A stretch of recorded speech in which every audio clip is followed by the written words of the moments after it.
Hey folks, this video is about the 2022 Trek Marlin 5. I wanted to walk through the specs of this bike compared to the 2021 Trek Marlin 5 and why I think it's a great value for anybody who's considering a bike like this.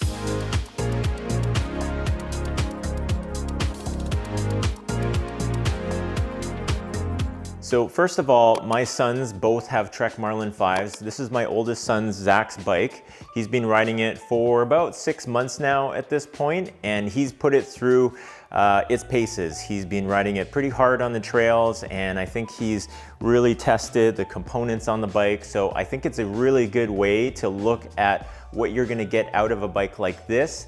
And with the 2022 Trek Marlin 5, there's a number of upgraded components that actually would be awesome for Zach to be riding on. But first of all, I'm gonna say that we're not gonna be upgrading their bikes, they'll survive. But for anybody who's looking for a new Trek Marlin 5, I think they're in for a treat because the new components that are coming out on that bike now are gonna be really nice for anybody getting into a bike like that. So the first thing I noticed about the 2022 Trek Marlin 5s is the drivetrain. They've gone to a 2x8 drivetrain now instead of the 3x7. And this is gonna be awesome for anybody who's kind of more into the trail riding. You'll still be able to commute with the bike. You'll still have a good range of gears. However, for folks that are trail riding, you'll only have the 2 chain rings up front to deal with.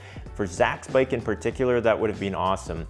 I mentioned before that we actually upgraded the tires on the back to be a little bit of a wider tire, and because of that, on the smallest chain ring, the derailleur just clears it and actually rubs on that tire every once in a while if it moves a little bit too far.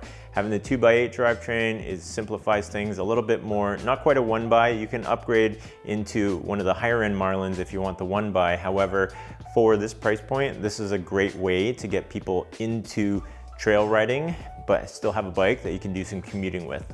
Another change that I noticed for 2022 is actually the front fork. It's still an SR Sun Tour, however, it's gonna have 30 mil stanchions up front, and it's also gonna have a hydraulic lockout.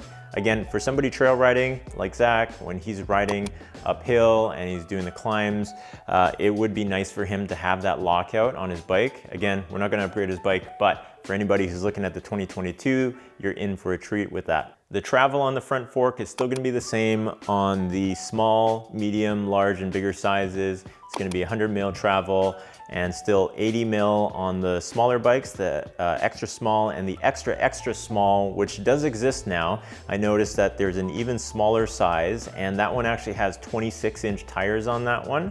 And also a change is the colors of the bike. So it's actually offered in a lithium gray now, which is actually the color of my 2021 Trek Remedy 8, which is pretty cool. I like that color.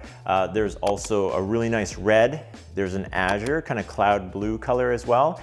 And there's also a Volt to Miami green fade color, which you see on some of the other Trek bikes. I think that's a really cool color scheme that really catches the eye as well. So with those component changes, I noticed that the price of the bike has increased by about $80. To me, I think that's totally worth it. Having the better drivetrain on there and the better fork on there are going to help out a lot for somebody who's in the market for this type of bike and wants to do a little bit of trail riding as well. So leave a comment down below if you're considering the 2022 Trek Marlin 5. I'd love to hear your thoughts on it. If you pick it up, let me know in the comments below. If you're upgrading from an older Marlin 5, I'd love to hear from you as well. Click like on the video if you enjoyed it. Click subscribe if you want to see more videos like this, or if you want to see videos of us riding this Marlin 5 or my Trek Remedy 8. And otherwise, we'll see you on the next video. Bye now.